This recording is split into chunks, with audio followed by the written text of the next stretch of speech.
Y estamos de regreso con ustedes aquí en KBBF 89.1 FM, Radio Cultura, Radio Comunidad. Y ahora tengo la oportunidad de tener la conversación con la señorita Ana Horta.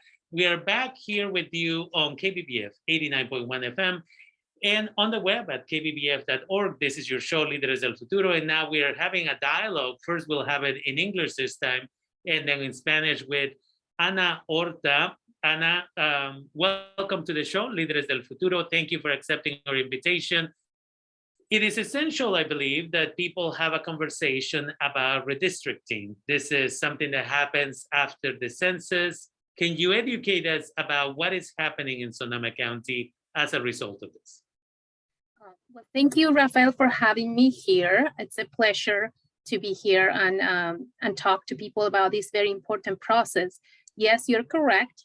The redistricting process happens every 10 years after we get the census data. This year is very special because it's going to be done in a very different way. The public is going to have the opportunity to participate in the process. And I first should say what is redistricting. I should probably explain to everyone that redistricting is the process of redesigning and retracing the district's lines. And the reason why it's important is because we are bound by districts in how we vote. So as I don't know if many people have paid attention, based on your district, you will have different candidates, not just for supervisors, but also for other things like school boards or to pick sheriff or pick other representatives. Yeah, so it's important for people again to understand that their participation affects the lives of their children. If they have children who are at school, for example, or again, who's going to be in their community, as far as you mentioned, the sheriff or perhaps their district supervisor, like the board of supervisor representatives, right? So everybody needs to participate in this, whether they are a US citizen, resident, or undocumented, because we are all affected by this. What has been, so we had a census, and obviously there have been some changes in the population of Sonoma County. Yes, that's correct. We have seen, first of all, the data just got released, and we have seen an increase, and a significant increase on the Latino population and our Latinx community. That was one of the most significant changes. And again, it is very important that the people and the community participate for the reasons that I want to make sure people understand that this just doesn't affect the election of the board of supervisors. It affects your city school district. It affects even the House representative you might choose. So it's very important, and people don't have to be documented to be able to participate. They can still give their input. And how will people be able to do that? It is important. Again, we have in our community, I think that often elected officials forget that you have people who can master the use of Zoom, for example, and then you have people who can use email, and then you have people who simply cannot control this. And because of COVID, this makes it a little bit more challenging. How can people participate in this process? There are different ways to engage. One of them, I suggest people, if they can, go to the Sonoma County Redistricting website. They will see the information. The information is available in both English and Spanish. They can email the county, and also there is a phone number to call with questions or concerns. And also there will be maps available and flyers available for people to either get, or we might be able to deliver some of them to some community-based organizations or at events, so people can pick that up and basically draw the map that shows what's their community. What we're looking for is it's one of the things we're looking for is to understand the communities of Sonoma County, especially the communities of interest, which are communities that share the same culture, the same language, that go to the same school. One of the purpose and the rules of doing the redistricting is not dividing those communities of interest, with the idea of not taking power away from them when it comes to voting and representation.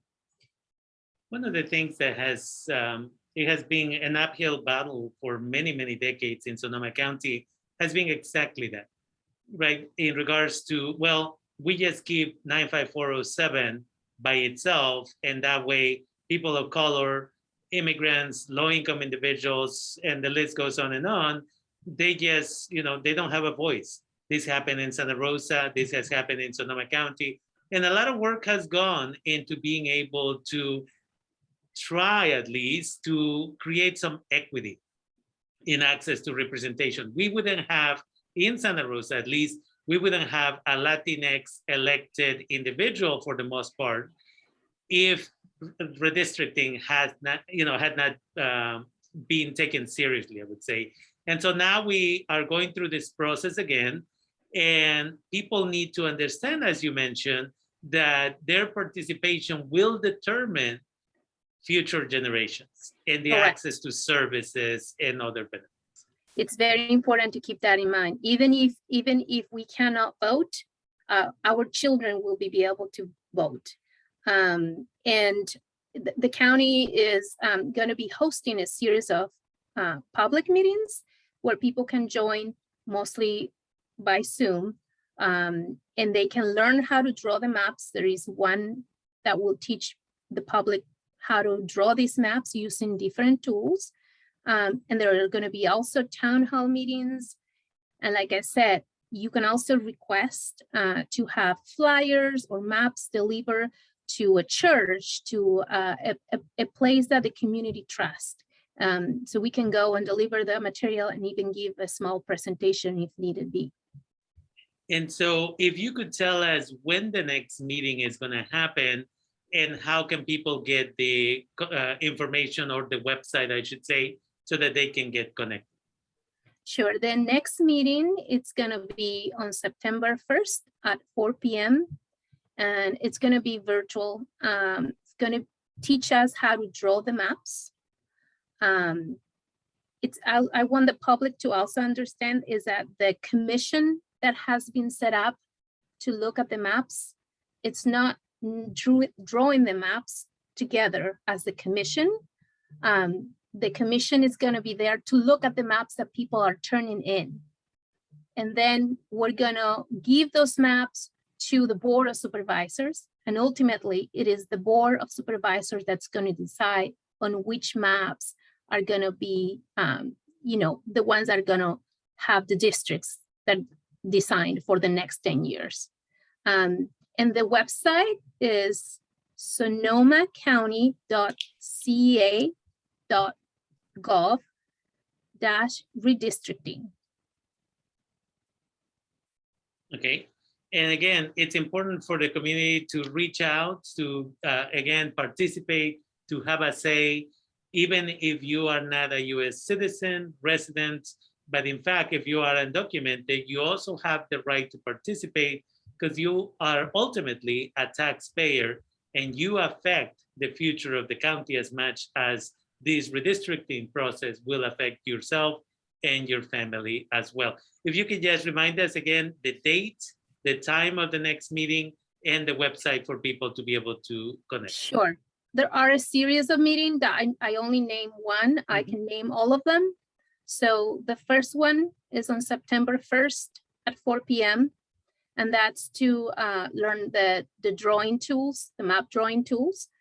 There is another one on September 15th, also at 4 p.m. And that is going to be a town hall meeting.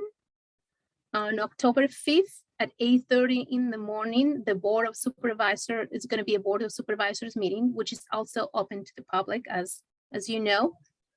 And then October 18 at 4 p.m., there will be the Advisory Redistricting Commission, which is the commission that has been selected to look at the maps before they go to the supervisors. We're going to have a public meeting. It's also very important that people know that the timeline is really fast. We have to have this decision ready by December 15. And it's being rushed because we got the census data so late. We should have gotten that in April. We just got it like August 12.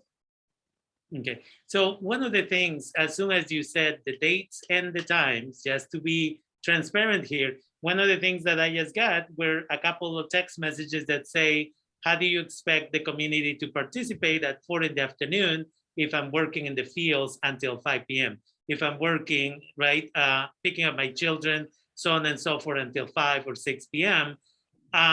Is there a way that, you know, this is an issue of inclusivity or lack of inclusivity, I should say. Some people are privileged, like myself. I can work from home and participate in this process. But a lot of the low income 95407 community members that we were just discussing don't have that privilege. Who can they address this with to be able to schedule other meetings maybe at a later time? Because 8:30 in the morning is also not going to work. You are absolutely correct. And I myself face those issues too. So I think the best thing they can do is to email the county and voice their concerns or call the county.